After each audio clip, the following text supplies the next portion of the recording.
Bom dia! Ainda estamos num clima pascal, celebrando a presença de Jesus, lembrando da sua ressurreição, do seu triunfo sobre a morte. Esse é um período muito memorável para nosso calendário. A Páscoa não foi só aquele dia de celebração, ela se estende. Esse período pascal, a estação da Páscoa, como nós chamamos. Continuamos a nossa série de pregações sobre a igreja, o futuro, e hoje nós estamos aí quase caminhando para o fim da primeira carta de Paulo à igreja de Tessalônica. E nós vamos ler um texto enorme de um versículo só. 1 Tessalonicenses, você pode abrir a sua Bíblia, capítulo 5, final da carta, verso 25. Primeira carta de Paulo à igreja de Tessalônica, capítulo 5, verso 25, e o tema de hoje é: um apóstolo pede orações. Mas eu vou fazer uma correção no título, porque quem pede oração não é um apóstolo, é o time apostólico, é Paulo, Timóteo e Silas. Por isso o pedido está na primeira pessoa do plural. Pode ler comigo aí, 1 Timóteo 5, 25, diz assim: irmãos, orem por todos nós. Amém? Ore a Deus, peça a Deus graça para a gente ouvir a palavra dele hoje, que o Espírito Santo nos inspire. É claro que esse não vai ser o único texto dessa manhã, mas foi o único que foi lido. Peça para o Espírito Santo te iluminar, peça para o Senhor falar pelo pregador, apesar dele, para que a graça do Senhor seja comunicada, para que a palavra seja comunicada como profecia.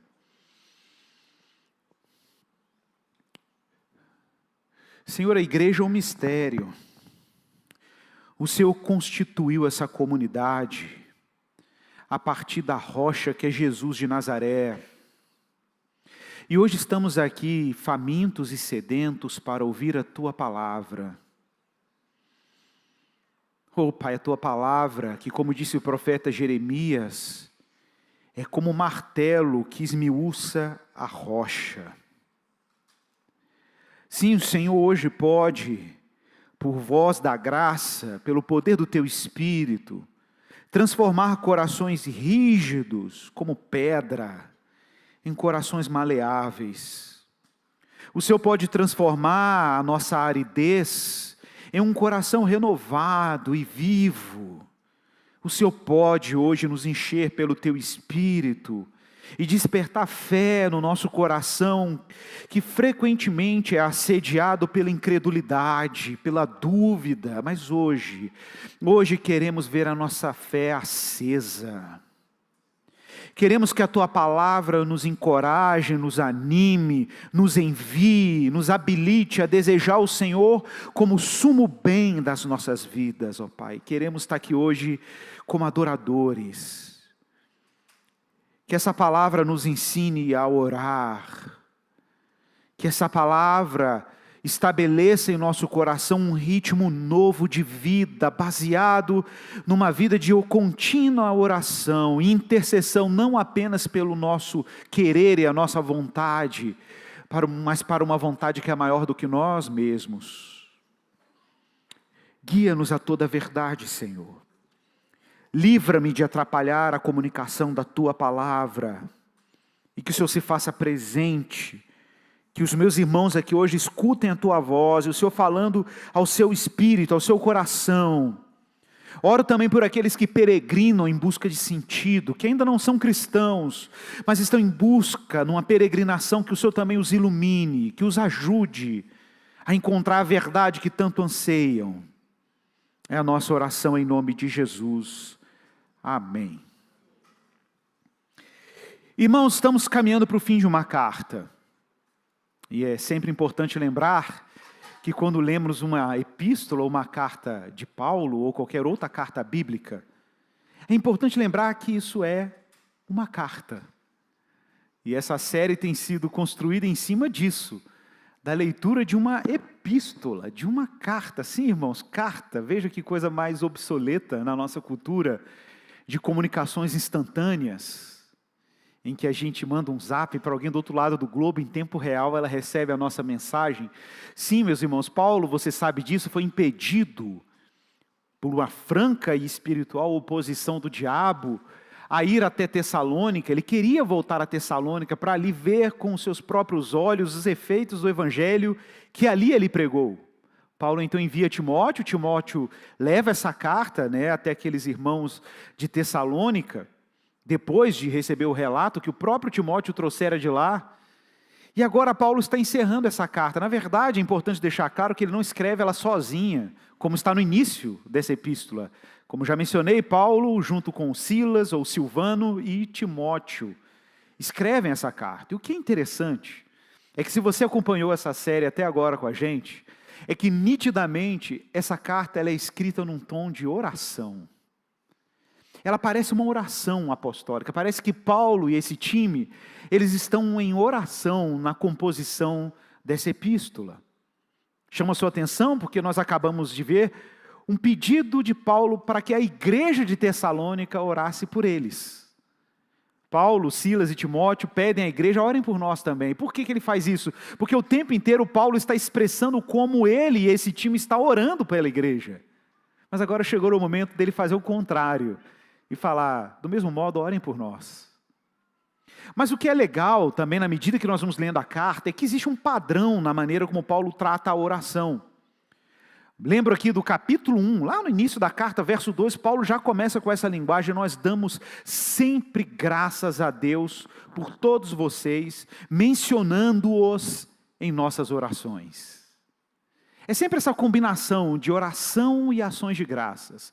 Oração e ações de graças. No capítulo 3, verso 9 a 10, de novo esse par de palavras. Pois que ação de graças podemos render a Deus por vocês, por toda a alegria que nos regozijamos por causa de vocês diante do nosso Deus. Oramos insistentemente, noite e dia, para que possamos vê-los pessoalmente e suprir ainda o que falta à fé que vocês têm. E aí no capítulo 5, verso 17 a 18, que é o verso 25, é meio que a continuação natural disso, Paulo diz assim: orem sem cessar, sem parar, orem sem cessar. E em tudo deem graças, observe o mesmo padrão, em tudo deem graças, porque esta é a vontade de Deus para vocês em Cristo Jesus. E de repente, no verso 25, no mesmo tom de oração, agora Paulo inverte o jogo e diz: e vocês também, orem sem cessar, orem por nós, também por nós. E é curioso olhar para esse texto nesse tom, Porque aqui é um apóstolo, e a gente sabe disso na tradição protestante, nós não acreditamos, como os católicos acreditam, isso num tom respeitoso, mas é, claro, uma divergência, nós não acreditamos como os católicos acreditam, no mesmo sentido que os católicos acreditam na chamada intercessão dos santos. É claro que nós acreditamos na intercessão dos santos, mas dos santos vivos, Eu acredito na sua intercessão.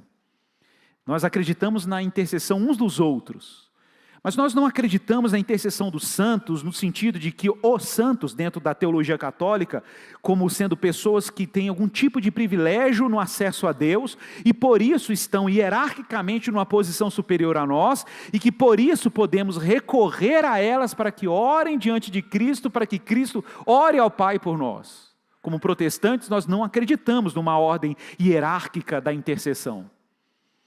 Ao contrário, veja que o próprio São Paulo, um santo, o próprio São Paulo está pedindo aos irmãos leigos da igreja que orem por ele e pelos seus irmãos apóstolos, do time do apostólico. Porque de alguma maneira, meus irmãos, orar, só existe uma maneira de orar bem, só existe uma maneira em que a nossa oração pode ser aceita por Deus, e Paulo sabia disso, e a única maneira é quando a nossa oração está ancorada no sacerdócio de um só. É quando nós sabemos que a razão por que eu me dirijo a Deus em oração não diz respeito aos méritos, aos trajes que eu pessoalmente utilizo, não diz respeito ao desempenho da minha religiosidade durante a semana, não diz respeito aos méritos ou deméritos pessoais. Mas uma oração, para ser legitimamente uma oração, e que Deus atentamente a escuta, só pode ser fundada num único lugar, nos méritos e na vitória de Jesus de Nazaré. É em Jesus que a oração verdadeira acontece. Nesse sentido, não existe qualquer diferença entre a minha oração e a oração do apóstolo Paulo há 2000 anos. A única diferença é se a minha oração tem a mesma qualidade que a dele, ou seja, se ela se situa no mesmo mediador, no mesmo intercessor. Nesse sentido, não há qualquer hierarquia naqueles que oram. Jesus coloca todas as orações no mesmo nível e na mesma qualidade. Então a questão aqui é que se Cristo é o meio pelo qual a minha oração é atendida, e se é a justiça de Cristo que abre o caminho para a minha intercessão, logo não há qualquer diferença. Por isso Paulo pede aos irmãos novos na fé, novos convertidos, mal tinham começado a jornada cristã, orem também por nós. Orem também por nós. Porque Paulo sabia que de alguma maneira a oração conecta cristãos à fonte da graça, de forma igual. E o universal sacerdócio dos santos, que nós chamamos na tradição protestante, viabiliza que todo cristão pode ser sim um tipo de sacerdote para o seu irmão. Quando ele mesmo se coloca entre Cristo e esse irmão, pedindo a Cristo que o abençoe. Nesse sentido, como dizia o Partido dos Trabalhadores, ninguém solta a mão de ninguém. O Léo gostou. Irmãos, o time apostólico, nesse momento, está introduzindo um modo de orar. Veja bem, existe um modo de orar, é uma combinação de súplicas e ações de graças. É a mesma linguagem de Paulo do início ao fim da carta. Ações de graças e súplicas, ações de graças e oração. A gente ora, a gente intercede, mas a gente também agradece. Só que a oração, na linguagem de Paulo, é evidente que a oração não é opcional. Eu sei, existem uma série de disciplinas espirituais que você poderia dizer que são opcionais. Por exemplo, o jejum é opcional. Você pode jejuar. É até bom que você o faça. Mas ela não é um mandato, é uma disciplina espiritual. A solitude, uma antiga tradição cristã de ficar sozinho e meditando em Deus, é uma belíssima disciplina espiritual, mas não é um mandato. Não é uma ordem divina. Ela é opcional.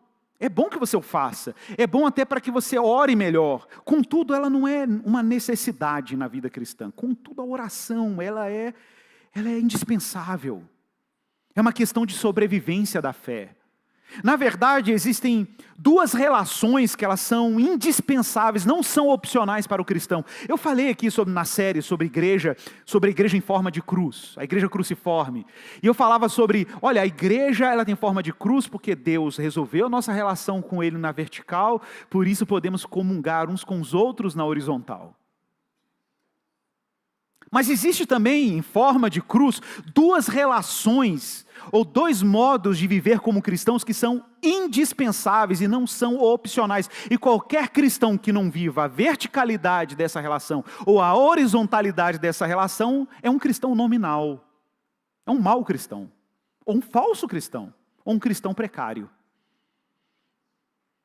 Na verticalidade da nossa comunhão com Deus, é indispensável a oração. Ela não é opcional. Não é opcional na vida de um cristão orar. Não é opcional. Assim como não é opcional na vida de um cristão comungar com os irmãos na horizontal. Congregar, estar junto, partir o pão, ter minha fé encorajada pela dádiva que Deus colocou na vida do meu irmão. Não existe cristianismo sem oração e sem comunhão. Não existe. Simplesmente não existe. Timothy Keller, num livro belíssimo que ele escreveu sobre oração, recomendo que você leia. É a melhor obra que eu conheço em língua portuguesa sobre oração, porque é uma teologia histórica da oração.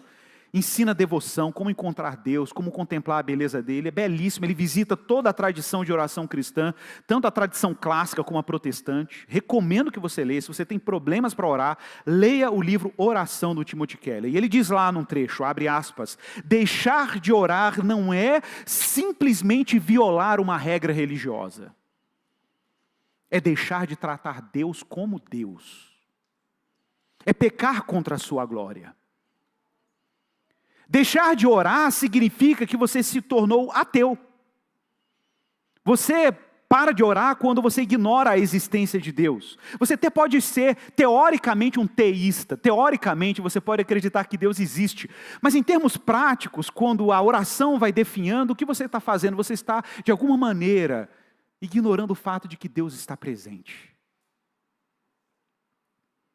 Que Ele está presente. Simplesmente Ele está presente. Aí, mas está tudo tão difícil, está tudo tão complicado, está tudo tão difícil, minha rotina, eu percebo que a minha fé é assediada todos os dias, e está difícil, por quê? Por que se torna difícil? Porque falta uma musculatura, falta condicionamento, para responder o assédio do pecado, da murmuração, do desânimo, do desespero, do cinismo. Como responder à pressão da cultura, à opressão de demônios, que existe, essas coisas existem. O vil tentador, eu vou te mostrar como que existe, é naquele limiar em que você vai orar e de repente uma série de pensamentos te assaltam. É ali que você vê a batalha espiritual acontecendo. É quando o diabo diz, você não é digno de orar, você vai fazer isso de novo, você vai tentar isso, você já sabe que isso não funciona.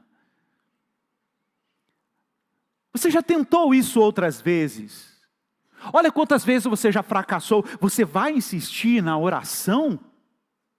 É ali que você vê a realidade da tensão que existe entre as trevas e a luz. É quando o diabo introduz aquela aposta cínica de que a oração ela é uma ilusão, de que nada acontece quando você ora.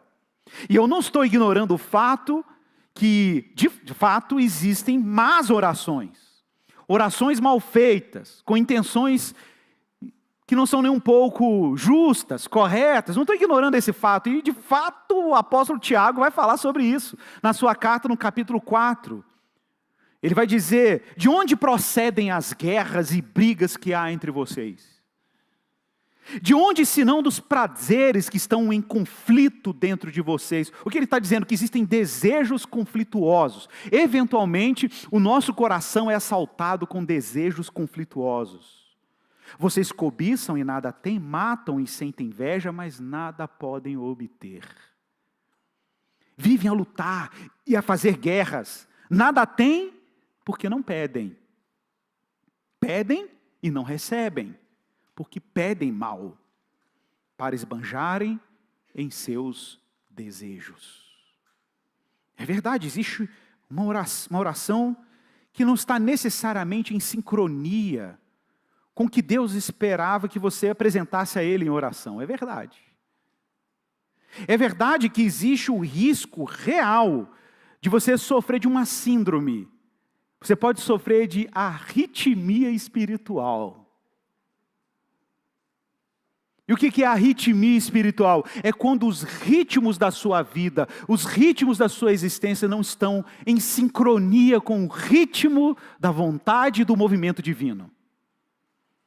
Pode acontecer que você tenha planos e desenhos e expectativas sobre o seu dia, seu mês, seu ano, que simplesmente não são compatíveis com as engrenagens daquilo que Deus planejou para a humanidade, para a eternidade e para você. Cristãos podem sofrer de arritmia espiritual. A arritmia espiritual acontece quando os ritmos da nossa existência não se encaixam com os de Deus. E não seja ingênuo. Na nossa cultura secular, contemporânea, moderna, a oferta de ritmos alternativos, eu lembro sempre do Silmarillion, lá do Tolkien, quando Ilúvatar, o Deus Supremo, está criando, cantando, e de repente um demiurgo lá, o Melkor, começa a criar uma música desarmônica e tenta introduzir no cântico de Ilúvatar uma outra música, um outro ritmo, uma outra musicalidade com notas estranhas, e é ali que o mal é introduzido no mundo. Porque o trabalho do diabo é fazer com que você viva uma vida de arritmia, fora de sincronia, fora do tempo, fora do ritmo da vontade de Deus. Então por que nós oramos? Nós não oramos, meus irmãos, para poder conformar a vontade de Deus à nossa vontade. Não existe nada mais pagão do que a oração do pregador da teologia da prosperidade, lá vou eu de novo, dizendo, Jesus, eu estou exigindo Como filho de Deus, eu estou exigindo, eu estou decretando a minha vitória. Tem um nome bíblico para isso, chama blasfêmia. Blasfêmia é quando você transforma o Senhor em servo. Quando você reduz o Criador à criatura, transforma o rei em súdito.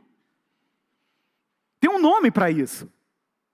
Mas o que é extraordinário é quando a gente descobre que a oração não está disposta a colocar Deus prostrado diante da minha agenda, mas é quando eu oro e eu aprendo na medida que oro, que Deus está sincronizando as minhas vontades desordenadas a uma vontade que é melhor do que a minha.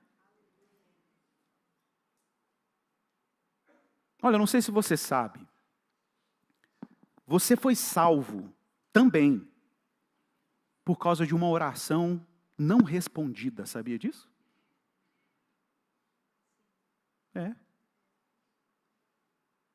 Jesus orou e o Pai não respondeu uma parte da oração dele. E por causa disso você foi salvo. É louco, né? Porque a gente tem muitas orações não respondidas, mas a gente se esquece que o não de Deus também é uma resposta. E quando Deus diz não, Ele diz não por uma razão. Jesus estava no Getsêmani, Lucas 22, você se lembra? Jesus chegou no lugar escolhido. Jesus disse para os discípulos, orem para que vocês não caiam em tentação. Jesus, por sua vez, se afasta um pouco, coloca-se de joelho, começa a orar. E ele diz, Pai, se queres, pense nisso, isso foi um pedido. Se queres, se estiver nos teus planos, se isso for uma alternativa, se for possível, passa de mim esse cálice. Eu não consigo imaginar a angústia de Jesus de Nazaré no Getsêmani, sendo esmagado pela tensão do que ele ia experimentar dali algumas horas. Sendo esmagado pelo peso dos nossos muitos pecados, carregando todo o fardo, pronto, caminhando para beber do cálice da ira de Deus. E ali Jesus, de repente, fala, se for possível, Pai, se o Senhor tiver um plano B, que eu não conheço, é agora, é a hora de executar. Se for possível, passe de mim esse cálice. Contudo, aí é o contudo. Eu falo que esse contudo é a curva da oração cristã. Um cristão que é filho de Deus aprende a orar com Jesus que é filho de Deus. Como que um filho de Deus ora? Contudo, apesar da minha vontade, do meu querer, de não beber desse cálice, contudo, não seja feita a minha vontade, e sim a tua vontade. Meus irmãos, esse é o momento, é o ápice da oração de um cristão. O ápice da oração de um cristão é quando você chega diante de Deus com suas súplicas, chega diante de Deus com seus pedidos, com seu clamor de socorro, mas você submete tudo aquilo à vontade dele, porque de alguma maneira o Filho de Deus sabe que Deus é competente e que a vontade dele é boa, perfeita e agradável. É a oração do Pai Nosso, seja feita a tua vontade assim na terra como nos céus. Então existe o risco de a gente não saber orar. Então como é orar bem? Orar bem, em grande medida, é se permitir ter o coração reeducado a desejar uma nova vontade que não é mais a sua. Você começa a encurvar a sua vontade à vontade de Deus. Que ironia! Então eu não oro para a vontade de Deus mudar e me favorecer, não. Eu oro para que a minha vontade se incline e sincronize com a vontade de Deus. O apóstolo Paulo, sabendo que a gente não sabe orar como convém, em Romanos 8, ele disse que para nos ajudar, o Espírito nos ajuda em nossa fraqueza, Romanos 8, 26, porque nós não sabemos orar como convém, a gente não sabe orar. Deus é tão bom, sabendo da nossa incompetência para orar, sabendo do nosso fracasso em orar, Ele providenciou o Espírito Santo. Diga glória a Deus, viu, meu irmão? Isso aqui. Ele providenciou o Espírito Santo, e o próprio Espírito intercede por nós com gemidos inexprimíveis. Gemidos inexprimíveis significa que ele ora numa linguagem, numa condição, num vernáculo que não se expressa, porque só ele sabe, porque ele sonda todas as coisas. E o Espírito que sonda todas as coisas, que sabe qual é a mente do Espírito, a linguagem de Paulo, no verso 27, ele intercede. Olha que detalhe, ele intercede pelos santos de acordo com a vontade de Deus. É assim que está na linguagem de Paulo. Como que o Espírito intercede? Qual o critério? De acordo com a vontade de Deus. Então o trabalho do Espírito é sincronizar a nossa oração com a vontade de Deus. Porque a gente não sabe orar como convém. Bom, você sabe, João 15,7, Jesus está dizendo, eu sou a videira, vós sois os ramos, quem permanece em mim dá muitos frutos, porque sem mim nada podeis fazer. E aí depois que Jesus vai caminhando nessa metáfora da videira, dizendo que a gente está conectado a Ele de alguma maneira, ele diz uma frase que para mim foi uma mudança de paradigma sobre a oração. Jesus diz assim em João 15,7, olha, se vocês permanecerem em mim, e as minhas palavras permanecerem em vocês, olha o que acontece. Vocês vão pedir o que quiserem. O que você quiser. E lhe será feito. É isso mesmo. Isso aqui me lembra muito uma frase de Agostinho, que eu sempre cito aqui na igreja, que eu amo, eu vou repetir ela até vocês aprenderem ela. Que é aquela frase de Agostinho assim, ame a Deus e faça o que quiseres. Eu amo esse texto. E todo mundo buga quando eu falo ele. Você falou certo, é isso mesmo, está liberado? Está liberado, é claro que está liberado. Mas dentro dessa frase, ame a Deus e faça o que quiseres. Olha que libertador. Mas olha para a frase com calma. Você não está lendo ela direito. Ame a Deus e faça o que quiseres. Agostinho estava certíssimo. Porque é evidente que quando você ama a Deus, a pergunta que você tem que fazer é, Igor, depois que eu amar a Deus, o que eu vou querer? Essa é a pergunta. Depois que eu amar a Deus, o que eu vou desejar? Depois que eu amar a Deus, como que vai ser a minha oração? O que eu vou pedir para Deus? O que eu vou ousar apresentar diante dele? Qual o pedido que eu farei depois que eu amar a Deus? Depois que você amar a Deus, meu irmão, faz o que você quiser, ok? Porque o que você fizer e querer vai indicar onde você tá, o que você está amando. E a lógica aqui de Jesus é a mesma. Se você permanece em mim, e a minha palavra permanecer em você, você vai pedir o que quiser. Aí a pergunta é o que você vai querer depois que você estiver na palavra dele. Esse é o ponto. Então observe, meus irmãos, que a boa oração é sempre uma oração que nasce de uma simbiose. Porque um ramo de oliveira, um ramo de figueira, ou um ramo de videira, que está enxertado em Jesus, na videira verdadeira, tem o seu metabolismo completamente modificado. Lembra de Tiago dizendo que existem lutas e desejos internos que lutam e por isso as orações saem erradas, porque vocês pedem, mas vocês pedem mal. Então como é pedir bem? Pedir bem significa, tem um pré-requisito. Pedir bem tem como pré-requisito ter a sua vontade metabolizada, transformada por um novo desejo. Então a minha oração precisa ser reorganizada. E como esse ritmo é empreendido? Quando você está unido com Cristo. Eu amo aquela distinção da teologia reformada entre união com Cristo e comunhão com Cristo. Eles fazem essa distinção, eu acho belíssima.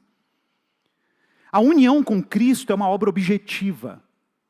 A união com Cristo, quando você nasce de novo da água e do Espírito, é feito filha e filha de Deus, Deus te une com Cristo e essa união é irrevogável. Ninguém te arranca mais dos braços de Jesus. É uma união com Cristo. Ela é irrevogável, ela é objetiva. Ela se constitui na vitória de Cristo na cruz. Mas a comunhão com Cristo é subjetiva, não é objetiva. A comunhão com Cristo implica numa resposta ativa do cristão à união com Cristo. Quando você toma consciência que está unido com Cristo, você comunga com Ele. Mas pode acontecer da comunhão ser fraca, da comunhão falhar, da comunhão ser precária. Porque a comunhão depende da sua resposta subjetiva à obra objetiva que Cristo realizou na sua vida ao se unir com você. Então a comunhão pode enfraquecer, a união nunca se enfraquece, mas a comunhão pode. Um cristão pode ter uma comunhão precária com Deus. Então o que Cristo está dizendo é que se comunga dele, se você desfruta dele, se você permanece nele, você vai pedir o que quiser, ele será feito, porque a sua vontade é outra, está em harmonia, em sincronia, não tem mais arritmia espiritual, está em sincronia com a vontade de Deus. Então por que eu oro? Eu oro para o ritmo entrar em sincronia com Deus, para que o ritmo da minha vida esteja na pauta de Deus. Saiba disso, naqueles dias de ansiedade implacável, naqueles dias de cansaço, naqueles dias de procrastinação, experimente isso, experimente orar como investimento para o seu dia de trabalho, faça essa experiência. Cara, hoje está difícil, está tudo embolado, tem 1000 coisas para resolver hoje, e aí você fala assim, cara, eu vou orar, tudo que o seu corpo quer, naquele momento, é não orar, a sua mente é não orar, e o diabo vai falar de novo para você que você está perdendo tempo. Não vai perder tempo, olha quanta coisa, olha a sua lista de tarefas hoje, olha o tamanho dela, para que você vai orar? Para que você vai orar? Mas o maior investimento que um cristão pode fazer para a sua rotina é parar o momento que Deus te dê a graça de você parar. E você orar a Deus e falar, Senhor, toma o meu dia em tuas mãos. Me ajude a vencer esses gigantes em ti, que tudo que eu faça seja para a tua glória. Que o Senhor coopere para que a minha jornada hoje aconteça para o teu louvor. E tem mais, eu vou orar pelo irmão fulano de tal, irmão ciclano, irmão... Eu vou orar para um monte de gente hoje para que eles sejam abençoados como você é abençoado hoje pelo Senhor. E eu peço que o Senhor me dê essa graça de hoje ser um filho, um bom mordomo daquilo que o Senhor me deu como tarefa nesse dia. Me ajude, Senhor. Me ajuda, me livra desse TDAH hoje, Senhor. Não é? Me guarda, Pai, dos stories e dos rios. Me livra do mal. E aí o Espírito Santo te ilumina, e você mata o leão naquele dia, você fica até assustado, fala, caramba, eu dei conta, deu porque começou uma sincronia, o ritmo da vida está sendo empreendido pela graça, porque se você parar de orar, outras coisas vão impor o ritmo na sua existência. Pense na oração como uma cápsula de sobrevivência. Bom, eu gosto de um filme muito legal, chama Gravidade, é um dos filmes, eu gosto de filmes espaciais assim. Esse filme é muito legal, chama Gravidade. Assiste depois, tá?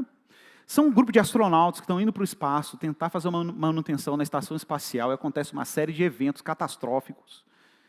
E a estação espacial sofre um acidente, e uma personagem da história, a Sandra Bullock, que é uma astronauta, se desconecta do sistema lá da estação espacial, ela está fazendo uma manutenção do lado de fora da estação espacial, ela se desconecta, começa a girar sem controle no espaço, sem controle da inércia, quase sem oxigênio, e de repente daquela vertigem louca, ela batendo em vários equipamentos, sem nenhum controle sobre si, de direção, de nada, e girando, e aquela loucura, e o oxigênio acabando dentro da sua roupa de astronauta, e de repente ela olha para um lado, ela percebe que tem uma cápsula com oxigênio, com suporte vital, e ela tenta se reorganizar, respirar, reorientar a direção dela, e ela consegue alcançar aquela cápsula.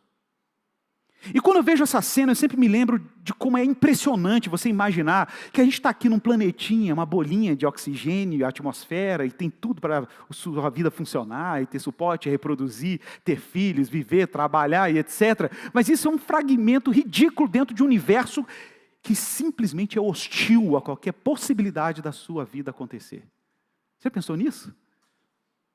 É como se fosse um pequeno útero dentro de um universo gigantesco em que desse grãozinho de areia que você vive, para fora é tudo contra a vida. E aqui dentro tudo é a favor da vida. Então, para você sair desse universo sustentável e invadir um universo que é hostil, o que você tem que fazer? O astronauta tem que fazer? Ele tem que levar um pedacinho da atmosfera com ele. Está entendendo? Ele tem que levar uma cápsula de sobrevivência, ele tem que levar um fragmento da atmosfera terrestre para poder sobreviver no mundo hostil. Irmãos, orar é exatamente isso. Orar é respirar o ar da eternidade, enquanto ainda estamos no exílio da temporalidade. Nós somos feitos para a eternidade. Tudo na nossa vida exige eternidade. O nosso destino é a ressurreição, é o bem, é a glória de Deus. Mas a gente vive num mundo em que as pessoas vivem num ritmo completamente estranho a isso, com planos existenciais completamente estranhos. E como navegar num mundo hostil a tudo que se chama fé e sobreviver, com uma cápsula de sobrevivência chamada oração.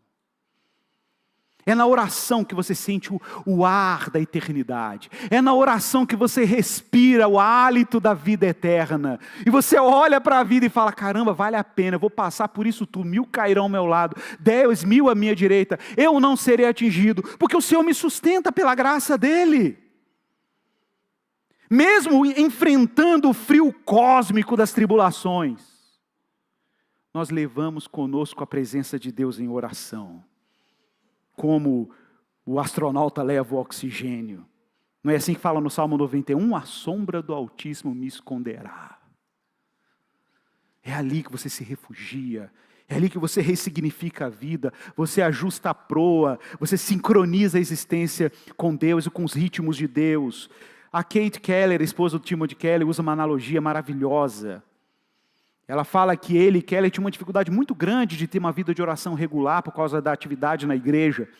E um dia, depois que ela recebe um diagnóstico da doença de Crohn e ele o diagnóstico do câncer no pâncreas, os dois receberam essa notícia meio que juntos, e eles tomaram uma decisão de orar todas as noites, não importa se o Keller estivesse viajando, ele ia ligar e fazer uma oração pelo telefone com ela, eles iam fazer isso todas as noites. E ela usou uma metáfora para poder implementar esse desafio na família. A metáfora dela era, imagine que a gente tenha recebido a notícia, você tenha recebido a notícia de que você tem uma doença letal. E que você tem que tomar todos os dias um comprimido. E se você deixar de tomar esse comprimido, um dia você morre. Eu duvido que você vai esquecer de tomar o comprimido. Pense na oração assim. Pense na oração como um remédio que não é opcional, ok? Pense na oração como uma dose de graça que você precisa, porque tem gente que sofre de uma doença, outra doença, além da arritmia, tá? Tem outra aí também. Essa eu criei o nome, desculpe. Chama síndrome da privação de graça.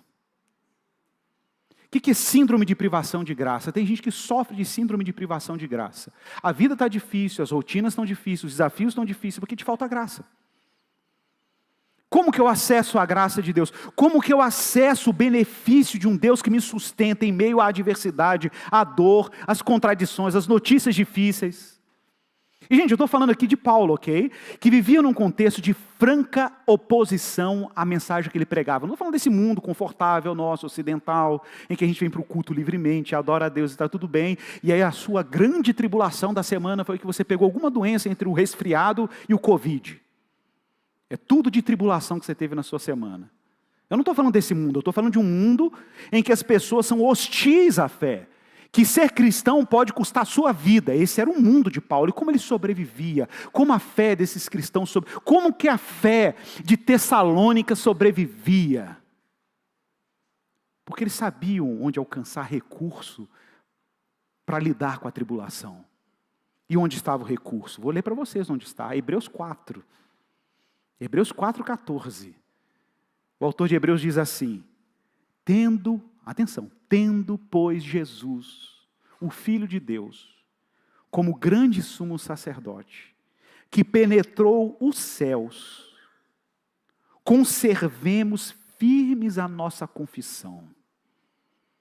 Assim, aproximemo-nos com confiança do trono da graça, para que recebamos misericórdia e encontremos graça para a ajuda em momento oportuno.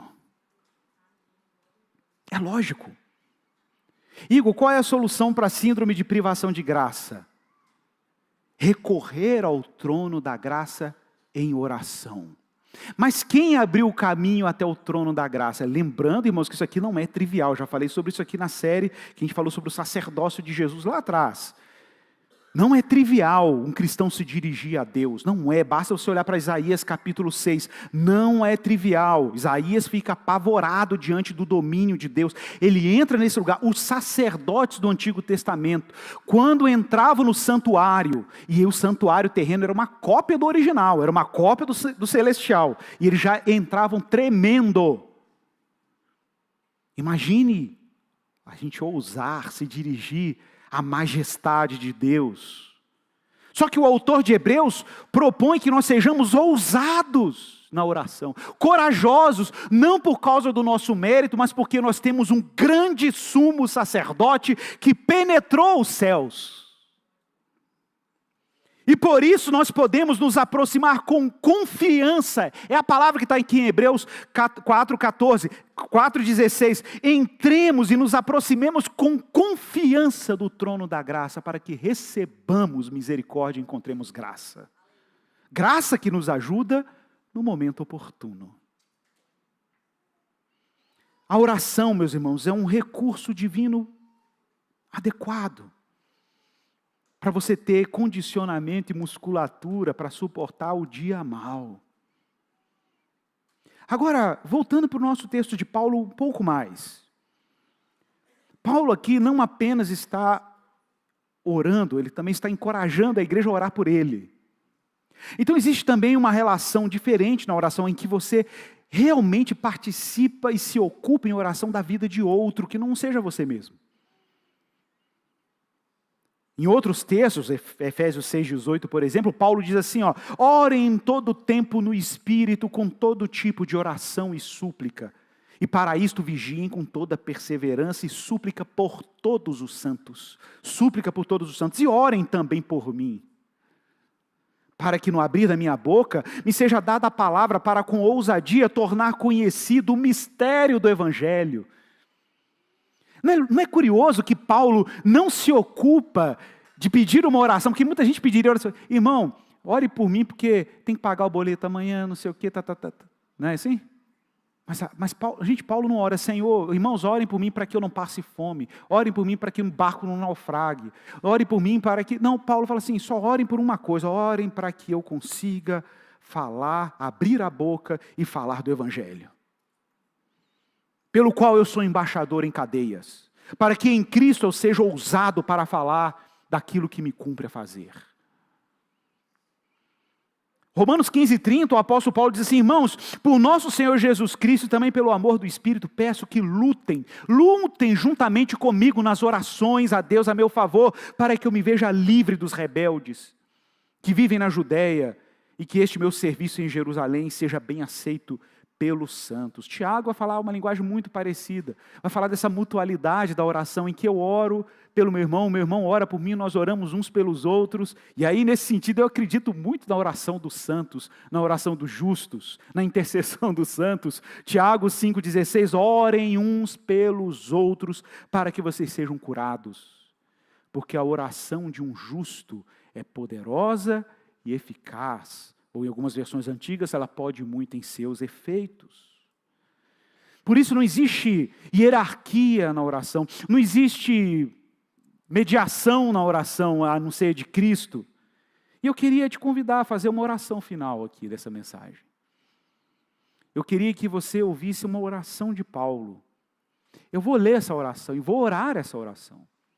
Essa oração de Paulo está lá em Efésios 3,14, ela termina com amém, inclusive. Mas eu queria que você ouvisse essa oração e você fizesse uma anatomia da oração apostólica. Como que um apóstolo orava? Como um cristão da antiguidade orava? Quais eram os motivos de oração principais da oração desses irmãos da antiguidade? Claro, irmãos, não estou dizendo aqui que nós não temos que orar por questões ordinárias, é óbvio que sim. O pão nosso de cada dia nos autoriza. Contudo, é necessário entender que existem pautas maiores na oração.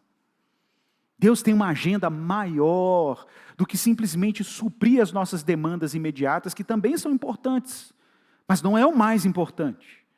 Veja como que Paulo ora, e qual a oração que ele faz, e preste atenção e compare com a sua e com a minha oração. Efésios 3,14, Paulo diz assim, por essa razão, é uma oração, eu me ponho de joelhos diante do Pai,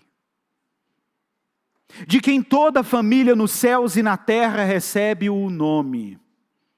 Peço a Deus que, segundo a riqueza da sua glória, conceda a vocês que sejam fortalecidos com poder mediante o seu Espírito no íntimo de cada um. E assim, pela fé, que Cristo habite no coração de vocês, estando vocês enraizados e alicerçados em amor. Isto para que, com todos os santos, vocês possam compreender qual é a largura, o comprimento, a altura e a profundidade, conhecer o amor de Cristo que excede todo entendimento. Para quê? Para que vocês fiquem cheios de toda a plenitude de Deus. Ora, aquele que é poderoso para fazer infinitamente mais do que tudo que pedimos, do que tudo que pensamos, conforme o seu poder que opera em nós. A Ele seja a glória na igreja e em Cristo Jesus por todas as gerações e para todo sempre. Amém. Vamos orar. Obrigado pela Tua palavra, obrigado pelas Escrituras, obrigado pela obra do Teu Espírito. Dispõe o nosso coração para receber hoje pão e vinho como sinais da intercessão de Jesus na eternidade. E que na medida que meditemos na intercessão de Jesus e na oração de Jesus, possamos igualmente responder a isso, sincronizando as nossas palavras com a vontade dEle. Senhor, enche a nossa vida do Espírito, porque nós não sabemos orar como convém, mas que a nossa vida de oração se torne consistente. Que o Senhor afaste e debande todas as hostilidades e assédios do diabo e seus demônios. E que possamos em Cristo Jesus, sempre nele, na intercessão dele, ter a nossa vida de oração disposta diante do Senhor. Oh Pai, que nós possamos recorrer à oração como meio para conhecermos a extensão do Teu amor e o conhecimento que podemos ter de Cristo. Que tenhamos toda a plenitude de Cristo em nós. Sempre nele, nunca fora dele. E é assim que eu, junto com esses santos aqui reunidos, oramos uns pelos outros, para que o Senhor desperte nessa igreja, nessa comunidade, um grande movimento de oração uns pelos outros. Que possamos orar mais e orar bem, em sincronia com a Tua vontade, com o Teu querer. Se nos falta graça, que possamos recorrer ao trono da graça, para encontrar ali os recursos, para perseverarmos em oração e confiança no Senhor, ó Pai. É assim que pedimos, em nome de Jesus. Amém. Prepare-se para a ceia do Senhor, para o partir do pão, para os sinais visíveis da graça que Deus vai te entregar hoje. Receba esses elementos, daqui a pouco nós voltamos para fazer a celebração da ceia juntos.